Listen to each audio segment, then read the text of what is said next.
नमस्कार मित्रों, आज हम लोग इस वीडियो में व्यंजन संधि के नियमों की चर्चा करेंगे। इससे पहले की वीडियो में मैंने व्यंजन संधि के 3 महत्वपूर्ण नियम के बारे में बताया है, जैसे क या पहले वर्ण का तीसरे वर्ण में बदलना, पहले वर्ण का अनुनासिक में बदलना और म का अनुस्वार में बदलना। यहाँ पर हम उसके बाद के नियमों को जानेंगे, समझेंगे। और नियमों को जानने की जो सबसे बड़ी सुविधा है कि उससे हम 2 शब्दों की संधि कर पाएंगे। और जब तक हम संधि करना नहीं सीखेंगे तब तक हम उसका अच्छी तरह से विच्छेद भी नहीं कर पाएंगे। तो संधि विच्छेद के लिए सबसे ज़रूरी होता है यह पहचानना कि संधि कहाँ हो रही है। तो इसमें आपका पहला नियम है त में परिवर्तन। त में परिवर्तन, त में परिवर्तन। तो त में परिवर्तन होने पर कौन कौन से वर्ण आते हैं इसे हम यहाँ देखेंगे। जैसे यह त हलंत हो जाएगा, तो त के बाद यदि कोई दूसरा वर्ण कौन सा आएगा हम देखेंगे। पहले त किन किन वर्णों में परिवर्तन हो रहा है उसको देख लेते हैं। त बनता है च, फिर बन जाता है आपका ट, फिर जौ भी बनता है, हलन दे रहे हैं च ज ट, फिर द ल। पहले हम इन 5 परिवर्तनों को समझते हैं कि ये परिवर्तन किस प्रकार से होते हैं। जैसे हम देख रहे हैं च संबंधित यहाँ उच्चारण वाले शब्द हैं, उच्चारण।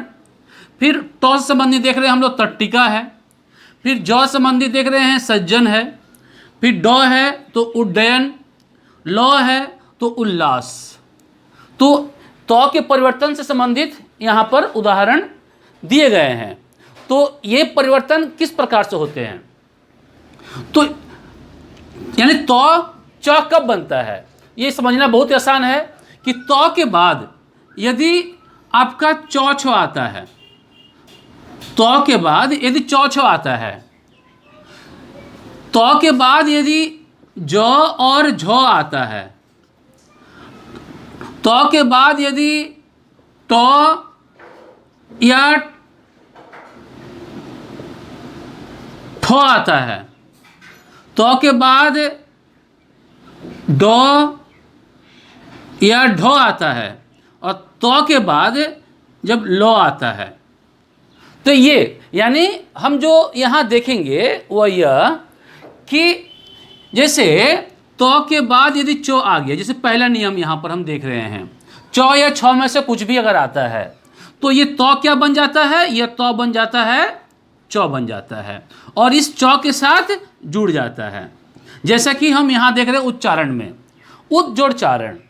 उसी तरह से यदि हम देखेंगे कि त के बाद यदि च छ आता है, छ देख रहे हैं, यदि छ भी आता है, जैसे उदाहरण के लिए त के बाद यदि छ आया तो ये त क्या बन गया, तो ये त बन गया, यहाँ पर च बन गया। हमें ये ध्यान रखना है और बनने के बाद जो देखेंगे उसे हम लोग जोड़ देंगे, जैसे कि यहाँ पर जोड़ा था च और छ। तो इस तरह के ये रूप बनते हैं। तो जहाँ भी हम ये देखेंगे च च संयुक्त देखेंगे, च छ संयुक्त देखेंगे और विच्छेद करना होगा, तो विच्छेद करते समय हमें ध्यान में रहना चाहिए कि यह जो च बना है वह बना है त से। लेकिन एक बात और हमें ध्यान रखनी पड़ेगी, क्योंकि एक नियम के तहत हम और देखेंगे कि जो च में परिवर्तन होता है, तो वह नियम हम लोग जब देखेंगे तो दोनों की तुलना करके इसे समझने की कोशिश करेंगे।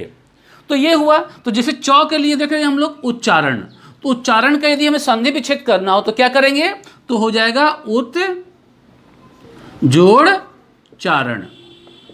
चूंकि हमने यहाँ संधि की तो संधि करने पर देखा कि त च बन रहा है, इसलिए विच्छेद करना भी यहाँ बहुत ही आसान हो जाएगा कि जब त जो है च बन रहा है संधि करते समय, तो विच्छेद करते समय क्या होगा कि च जो है फिर त बन जाएगा, इसलिए ये च जो है यहाँ पर त बन गया।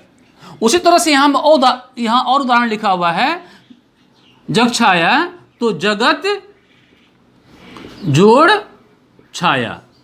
ये भी देखते हैं हम लोग। तो जो है यहाँ पर तो के बाद क्या आया है, छ आया है। तो के बाद छ आने से क्या हुआ, तो च में बदल गया, और च में बदलने से क्या हुआ, छ हो गया। इसलिए हम यहाँ पर छ संयुक्त देख रहे हैं। उच्छिन्न का विच्छेद उसी तरह से होगा, उत जोड़ छिन्न, उत जोड़ छिन्न।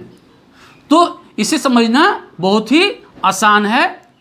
अब आगे देखते हैं हम लोग, छ के बाद ठ, यही नियम है, नियम अलग नहीं है कि यदि तो के बाद ठ आता है, जैसे यदि टो आता है तो क्या बनता है, तो यहीं पर ट बन जाता है। अब यहाँ पहले से ट है तो ये ट मिल जाता है, तो ट मिलने से क्या होगा, ट हलन और ट, ये हुआ। तो इसलिए हम लोग जो देखेंगे तट्टिका, तट्टिका में देखेंगे यहाँ पर भी ट और ट, तो ट और ट यहाँ संयुक्त है। तो जब हम लोग संधि कर रहे हैं तो ट बन रहा है, तो अब जब विच्छेद करेंगे तो क्या होगा कि ये जो ट है वो बन जाएगा तो। इसलिए यहाँ पर जब लिखेंगे हम लोग तो क्या लिखेंगे, तत्व जोड़ टीका, तत्व जोड़ टीका। बहुत आसान है ये। ड के साथ दूसरी तरह से होगा।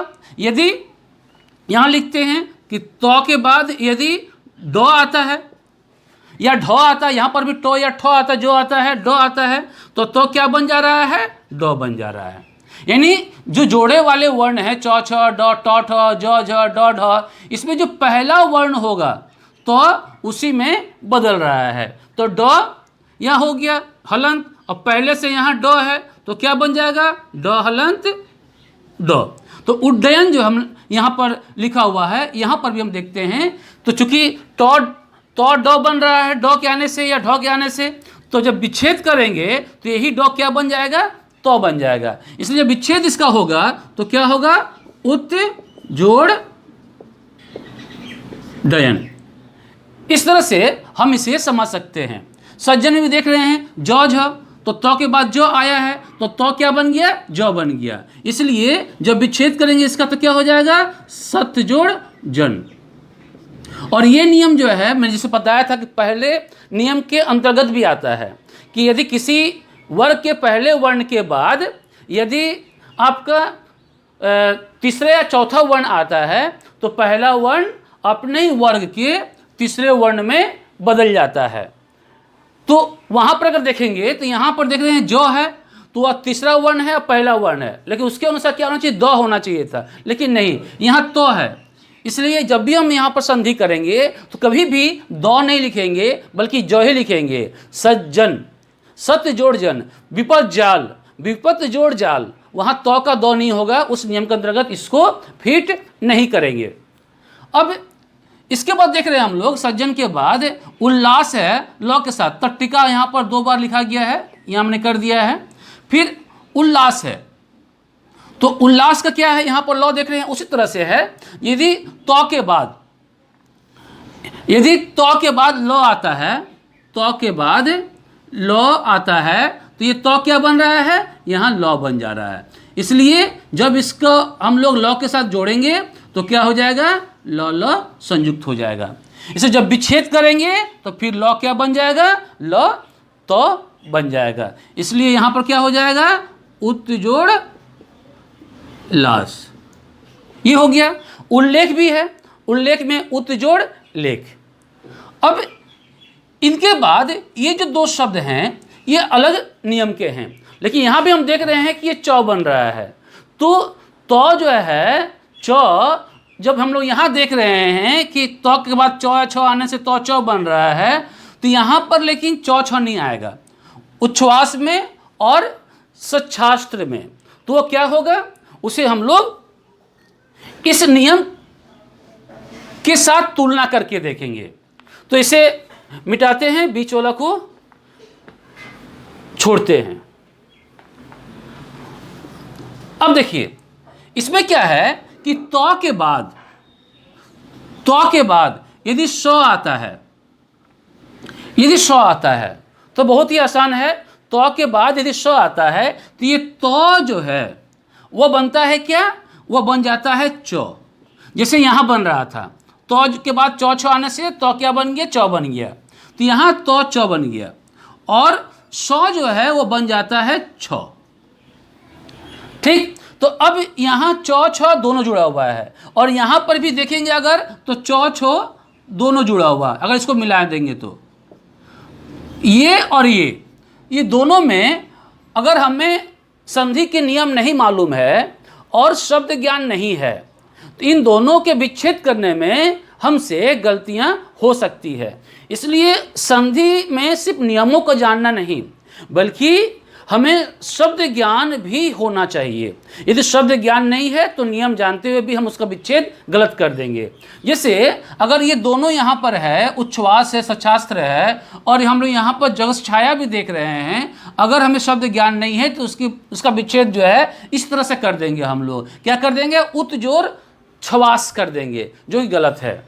छवास कोई शब्द नहीं है, होता क्या है, श्वास है। इसलिए जब विच्छेद करेंगे इसका हम लोग उच्छ्वास का तो क्या होगा, उत जोड़ श्वास, उत जोड़ श्वास। तो इस तरह के शब्द कम है तो इसे हम लोग अलग से लिखकर भी अभ्यास कर सकते हैं जिससे कि यह गलती ना हो। फिर इस तरह से इसका भी है, सत्य जोड़ शास्त्र, शास्त्र हो गया। तो यहाँ पर देख रहे तो है, तो के बाद क्या आया, स आया। तो यहाँ पर तो के बाद जब स आता है तो क्या हो गया, च हो गया, और छ बन गया क्या, स बन गया छ। यहाँ आकार है इसलिए यहाँ पर हम लोगों ने क्या किया है, आकार दिया है छ के साथ। और यहाँ पर क्या है, स्वर नहीं है इसलिए यहाँ भी छ के साथ स्वर नहीं है। तो जो जैसा हमारे पास शब्द रहेंगे उसी के अनुसार हम उसे जोड़ेंगे। यदि वर्ण के साथ स्वर है तो स्वर रहेगा, और यदि स्वर नहीं है तो स्वर नहीं रहेगा। इसके बाद हम देखते हैं इन के माध्यम से हम परिवर्तन को देखते हैं कि किस प्रकार से त्व में परिवर्तन होते हैं। इसके लिए इसे मिटाना पड़ेगा।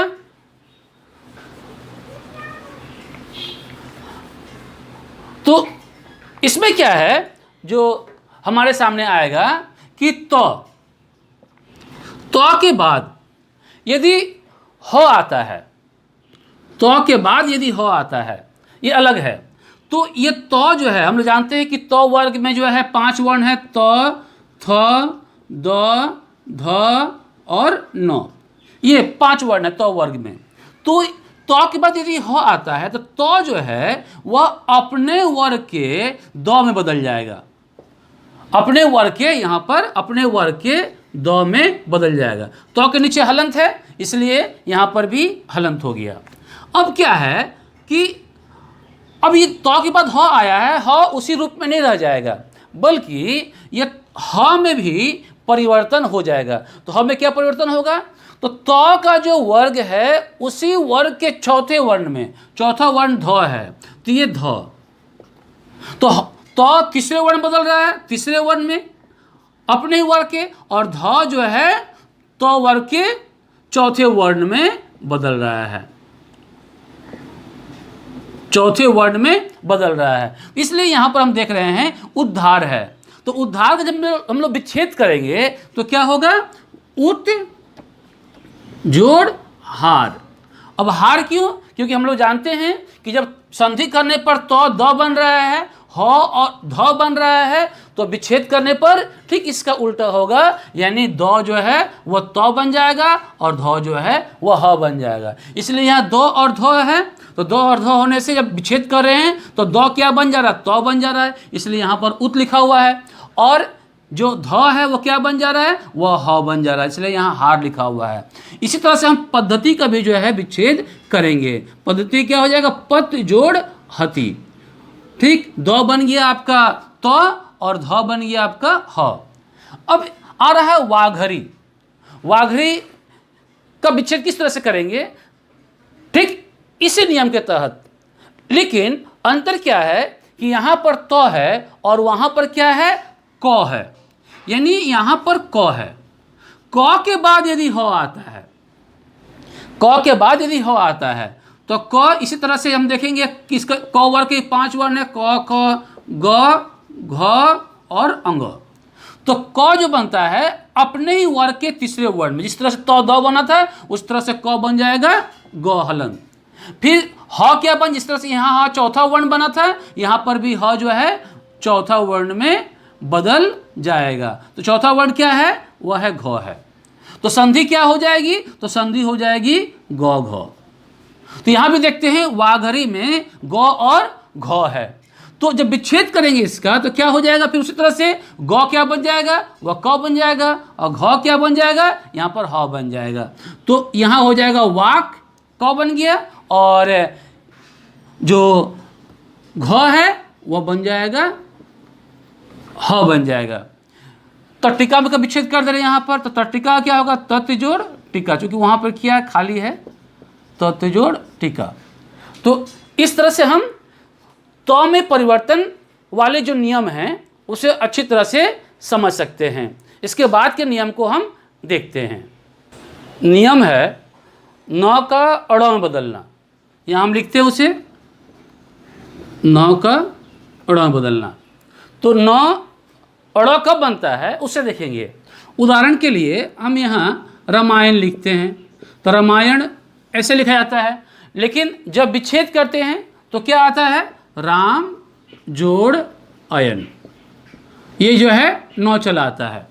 क्यों आता है उसका जवाब यहाँ पर। फिर जब हम लोग ऋण लिखते हैं, ऋण लिखेंगे तो री के बाद देखते हैं हम लोग यहाँ पर अड़ है, तो ये अड़ क्यों है ये भी देखेंगे। रण लिखते हैं तो रण में देखते हैं हम लोग कि अड़ है, तो ये क्यों है वह इस नियम के अंतर्गत समझेंगे, जानेंगे। तो इस दृष्टि से यह नियम बहुत ही महत्वपूर्ण है। तो इसमें जो पहला वर्ण होता है वह री, र या श होता है, पहला वर्ण। और इस पहले वर्ण, इस वर्ण के बाद यदि नौ आता है तो नौ जो है साथ आने से, संधि होने से, जुड़ने से क्या बन जाता है? अड़ बन जाता है। ठीक, जैसे कि ऋण देख रहे हैं, यहाँ पर री के बाद नौ आया, री के बाद नौ आया, यहाँ पर जोड़ देते हैं तो क्या हो गया? ऋण हो गया। र के बाद नौ आया तो क्या हो गया? रण हो गया। उसी तरह से एक शब्द और देखते हैं, भीषण। भीषण में देखेंगे कि भीष के बाद नौ आया तो क्या बन गया? भीषण बन गया। तो री, र और श के बाद यदि नौ आता है तो वह क्या बनता है? ण बनता है। लेकिन हम यहाँ देख रहे हैं पहले रामायण में कि र शुरू में पहला वर्ण है और नौ जो है अंतिम वर्ण है, फिर भी जब ये जुड़ रहे हैं तब ये अपना नौ अपना रूप बदल ले रहा है। तो ऐसा क्यों हो रहा है? तो इसको भी हम लोग यहाँ देखेंगे।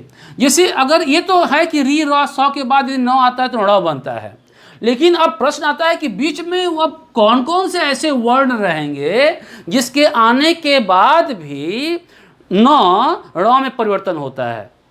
तो वो वर्ण है यदि री, र, श और नौ के बीच में, यदि नौ के बीच में क वर्ग, क वर्ग या प वर्ग, क वर्ग या प वर्ग में से कोई भी वर्ण होता है, या कोई स्वर होता है, या य, व और ह होता है, यदि इनमें से यदि कोई भी वर्ण बीच में रहे तो नौ का परिवर्तन अड़ में होता है। जैसे उदाहरण के लिए अगर रामायण में देखेंगे तो र और नौ के बीच में क्या क्या है? स्वर है तो स्वर है, म है तो प वर्ग में म आता है, म है, अ है स्वर है, य है य है।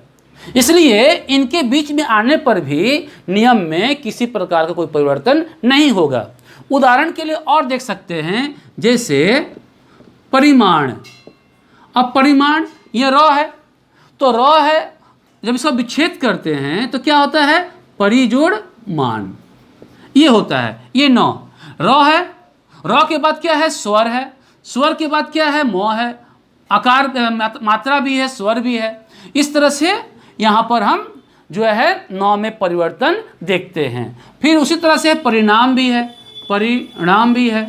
तो यहाँ पर र और र के बीच में क्या है? स्वर है, तो स्वर है कि इस तरह का कोई परिवर्तन नहीं होगा। तो जितने भी हम यहाँ नियम देखेंगे या शब्द देखेंगे विच्छेद करने के लिए, तो यदि हम देखेंगे कि बीच में क है, क वर्ग, प वर्ग, स्वर या वह, तो उस नौ में परिवर्तन अवश्य होगा, और यदि न के जगह में कुछ और होता है तो उसमें परिवर्तन नहीं होगा। तो यह इस नियम की खूबी है, और इसे जानकर हम इसका विच्छेद कर सकते हैं और संधि भी कर सकते हैं। इसके बाद के नियम को समझने के लिए पहले हम कुछ शब्द यहाँ लिखते हैं, जैसे अनुच्छेद, अनुच्छेद, विच्छेद, विच्छेद, परिच्छेद, परिच्छेद, आच्छादन, आच्छादन। अब अगर इन शब्दों को ध्यान से देखें तो हम देखेंगे कि यहाँ चौथा संयुक्त है, और इससे पहले भी इस तरह के शब्द आए हैं, लेकिन पहले हम इसके नियम को देखते हैं। नियम को देखने के बाद उसके साथ इसके अंतर को समझेंगे। जैसे यदि हम इसका विग्रह करते हैं, या विग्रह बोल रहा हूँ, विच्छेद करते हैं, तो क्या होगा? अनु जोड़ छेद। तो इसमें क्या होता है, इस नियम के अंतर्गत क्या आता है कि यदि पहला वर्ण स्वर हो, पहला वर्ण स्वर होता है और स्वर के बाद यदि छ आता है, स्पष्ट है ये, पहला वर्ण स्वर हो और स्वर के बाद यदि छ आता है, तो स्वर और छ के बीच चौ का आगमन होता है। चौ का आगमन, जैसे यहाँ पर उ है, यही स्वर है और इसके बाद छ आया, तो दोनों के मिलने से क्या हुआ? चौ का आगमन हुआ। तो चौ का आगमन होकर यहाँ हो गया अनुच्छेद। उसी तरह से यहाँ सारे हैं, विच्छेद भी हैं, वी जोड़ छेद, यहाँ भी स्वर है। फिर परिच्छेद में देखेंगे परि जोड़ छेद, तो यहाँ भी स्वर है और छ है। आच्छादन में देखेंगे आ जोड़ छादन, तो यहाँ भी देखेंगे कि हम लोग स्वर और छ है। तो इस तरह से हम इसे समझ सकते हैं। लेकिन इससे पहले के जो हमने नियम पढ़ा था, जैसे जगत छाया, तो जगत छाया में क्या है? जगत जोड़ छाया, यानी तौ के बाद चौ छ आता है, और यहाँ पर क्या आ रहा है? स्वर के बाद चौ छ आ रहा है।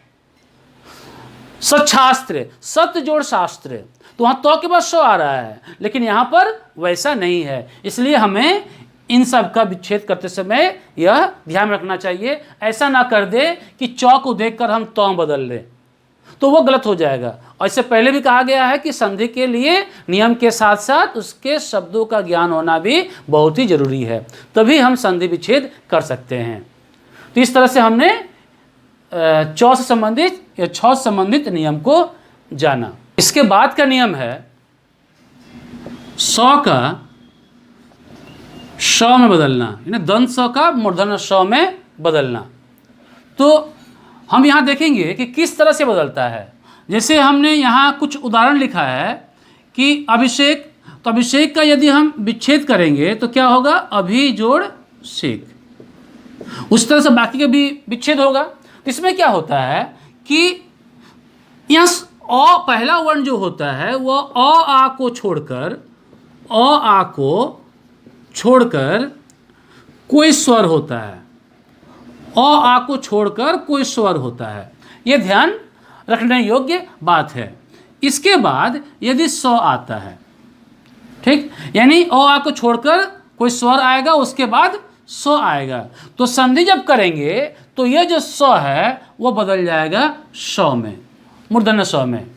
जैसे उदाहरण के लिए अभिषेक में देख रहे हैं हम लोग, तो अभी, तो यहाँ पर भ के साथ क्या है? ई है, स्वर है अ आ को छोड़कर, और शेक है। तो जैसे ही इसे हम लोग मिला रहे हैं तो क्या हो रहा है? वह स शे बन जा रहा है। इसलिए जब विच्छेद करेंगे तो क्या होगा?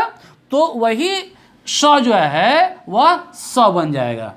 विषम भी वही है, वि ष म, विषम। तो विषम में भी विच्छेद जो करेंगे हम लोग तो कैसे करेंगे? वि जोड़ सम, यहाँ भी हम देख रहे हैं स्वर है। निषेध, निषेध में क्या करेंगे हम लोग? आपका नी जोड़ सेध। फिर निषिद्ध में क्या है? नी जोड़ सिद्ध। तो ये हम जो देख रहे हैं कि किस तरह से श बनता है, और उसके लिए जो नियम है हमारे सामने स्पष्ट है। लेकिन यहाँ मैंने 3 शब्द और लिखा है, अनुसरण, विसर्ग और अभिसार। और इसमें भी देख रहे हैं कि स के पहले क्या है? स्वर है, और स्वर में कौन सा है, तो स्वर में हम देख रहे हैं कि ओ आ को छोड़कर ही है, लेकिन यहाँ पर स में किसी प्रकार का कोई परिवर्तन नहीं हो रहा है। तो ऐसा क्यों है, इसे जानते हैं। क्योंकि बाकी शब्दों के देखेंगे शेख, सम, सेद, सिद्ध, और यदि हम इसे अलग करेंगे तो एक अंतर मिलेगा आपको प्रत्येक शब्दों में। यहाँ विसर्ग और यहाँ अभिसार। तो चूंकि यहाँ संधि नहीं हो रही है, लेकिन मैं समझाने के लिए इसे दिखा रहा हूँ। एक अंतर दिखाई पड़ेगा कि यहाँ जितने सारे शब्द हैं दूसरे शब्द हैं, और यहाँ जितने सारे दूसरे शब्द हैं, इसमें देखेंगे कि इसके सब के साथ रौ जुड़ा हुआ है। शरण, सर्ग, सार। यानी जब दूसरा वर्ण सौ से शुरू हो रहा है और वह या उस शब्द में रौ है, यदि रौ रहता है तो किसी प्रकार का कोई परिवर्तन नहीं होगा। तो जितने भी हम उदाहरण देखेंगे जिसमें परिवर्तन नहीं होता है, तो देखेंगे कि जो दूसरा शब्द है उसके साथ रौ जुड़ा हुआ है। इसलिए जब हम इसका विच्छेद करेंगे या संधि करेंगे तो हमें सावधान रहने की ज़रूरत है कि कभी कभी संधि करने के लिए जो है या विकल्प में यह भी रहता है कि अनुसरण, और गलती से हम संधि गलत कर देते हैं।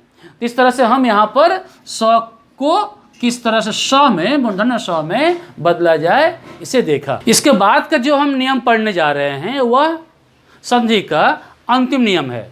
उसे पढ़ने से पहले भी, जानने से पहले भी हम दो शब्द यहाँ देखते हैं। पहला है संस्कृति या संस्कृत लिखते हैं, और दूसरा है संस्कार, संस्कार। और जब इसका विच्छेद किया जाता है तो इसे हम आसानी से विच्छेद करते हैं कि सम जोड़ कार और सम जोड़ कृत हो जाएगा। संस्कार में सम जोड़ कार होगा, सम जोड़ कृत और सम जोड़ कार, आसानी से, कहीं कोई दिक्कत नहीं होती है। लेकिन यहाँ हम जब संधि करते हैं तो देखते हैं कि सौ चला आता है। तो सौ कब आता है उसे देखेंगे हम लोग। लेकिन अगर मान लीजिए कि यहाँ पर रहता है सम जोड़ सार, तो हम देखते हैं कि हम जब संधि करते हैं तो किसी प्रकार से सौ का आगमन नहीं होता है। इस तरह से हमने बहुत सारे संबंध शब्द है, संगम है, ठीक, बहुत सारे शब्द मिलेंगे, लेकिन कहीं पर भी इस सौ का आगमन नहीं होगा। तो कहाँ होगा, तो इसके लिए जानना जरूरी है कि सम के बाद यदि कृ धातु वाले शब्द होते हैं, कृ धातु वाले, संस्कृत का कृ धातु है ये, जिसका अर्थ है करना होता है, तो कृ धातु वाले शब्द होते हैं। तो जब संधि करते हैं तो देखते हैं कि जो मौ है वह मौ अनुस्वार बन जाता है, जैसे कि यहाँ पर ही बना था, सम जोड़ सार में संबंध हो गया था। लेकिन कृ धातु होने के कारण संधि के समय सौ का आगमन होता है, और उसके बाद जो शब्द होते हैं वह जुड़ जाते हैं। जैसे यहाँ सम है तो सम में सौ का क्या हो गया, मौ का क्या हो गया, वह अनुस्वार हो गया, और सौ जो है यहाँ पर सौ का आगमन हुआ, और उसके बाद जो शब्द होंगे जैसे कार या कृत वो जुड़ जाएंगे, और जुड़ने से क्या बनेंगे, संस्कार। इसका उच्चारण जो है संस्कार भी कहते हैं और संस्कार भी करते हैं। कहीं संसार भी बोलते हैं, बड़े बड़े विद्वानों को सुनेंगे जब, तो वहाँ पर जो उच्चारण होगा संसार होगा, क्योंकि यहाँ मौ होता है। लेकिन उच्चारण के लिए यह प्रचलित हो गया है कि यह न है, तो उच्चारण जो इसका मौ ही आता है, लेकिन उच्चारण क्या करते हैं हम लोग, संस्कार करते हैं। तो इस तरह से हम देखते हैं कि जब संस्कृत का विच्छेद करते सम जोड़ कृत होता है, और जब संधि करते हैं तो क्या होता है, संस्कृत होता है। तो सौ का आगमन क्यों होता है इसे हमने यहाँ देखा। तो इस तरह से इस वीडियो में हमने संधि के बाकी नियमों को उदाहरण के साथ अच्छी तरह से समझा। तो आज इस वीडियो में इतना ही, धन्यवाद।